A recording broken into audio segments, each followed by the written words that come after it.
Hi, and thanks for logging on to the Daily DVAR halacha. And here's a brand new halacha for you, and it is for Thursday, the 26th day of February. Here we go. Better start telling you about Parshas Zachor, which is coming up this Shabbos. Well, let's start right from the beginning. As we told you a couple of days ago, there is a mitzvah this Shabbos for everybody to try to get to shul. Men, women, and children should try to be at shul when the Torah reading is read, and there we read a special small portion from the Parsha of Kiseitze, right at the end of the Parsha of Kiseitze, and it tells of how Amalek tried to attack the Jewish people when we were just coming out of Egypt.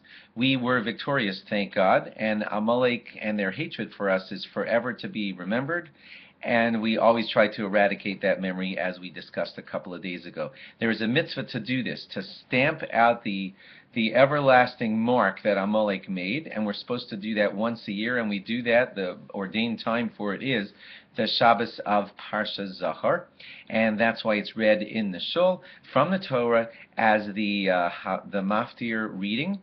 And it is read for everyone to hear. Men and women and anyone who is able to hear it should try to come to hear the reading of Parshas Zachor. Of course, if there are young children who will get in the way of everybody else hearing the reading of Parshas Zachor, then they should not be in the room so that they won't ruin everybody else hearing that Torah reading. For that reason, you know that a lot of shuls will arrange for one reading, of course, at the regular time, and then another reading after shul or in the afternoon, so that people who were taking care of children during the first reading can hear it again later.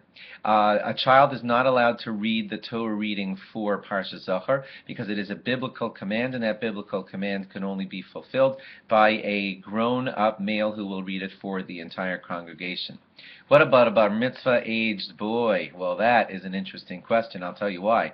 Most bar mitzvah aged boys, when they turn 13, we make a rabbinic assumption that they have physically turned into a man, because we have the Talmud's rule, which is that most boys, when they reach the age of 13, can be assumed to have had all the bodily changes that make them into a man. But that's only an assumption that we use for rabbinic commands, like, therefore, a bar mitzvah boy can read the Torah, usually for the congregation. That's a rabbinic command. He can lead the davening because that's a rabbinic command. He could lead the zimun because that's a rabbinic command. Even though benching, the Birkat HaMazon, is a biblical command, but the zimun, the special thing at the beginning of benching that even a 13-year-old could lead, that's rabbinic. So you see young 13-year-old boys after their bar mitzvah doing a lot of things, but anything that's clearly biblical is a little bit off limits for a boy because we're not positive that he's fully a man. We just have an assumption that his body has changed.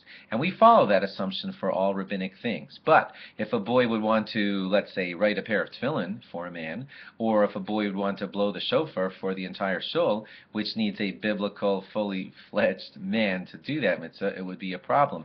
And when it comes time for the mitzvah's Parshas Zachor to be read for the entire congregation, a lot of poskim believe that that too should not be done by a boy right on the day of his bar mitzvah. It's quite a hot debate. And some rabbis say it's okay, and some rabbis say it's not. And certainly if this situation applies to you, you should look into it so that you can make all your decisions beforehand. Interesting, I'll tell you that my bar mitzvah long ago was on Parshas Zachor, and the rabbi at my bar mitzvah ruled that I was able to read the Torah for the congregation, and I did at age 13, and I hope I was a man at the time. But a lot of rabbis today are ruling that a 13-year-old boy should not read the Torah, not until we're more sure and he's older, like 15, 16, or 17, and we can be positive that he has had all the body changes to make him into a man. So please note this halacha and look into it if it applies to your shul in any way, because a bar mitzvah boy might be slated to read the Parshas Zachor for the entire congregation. And of course the rabbi in the shul rules on it and decides for you. Don't go deciding it on your own. Thanks for logging on, and log on again tomorrow for more. Bye-bye.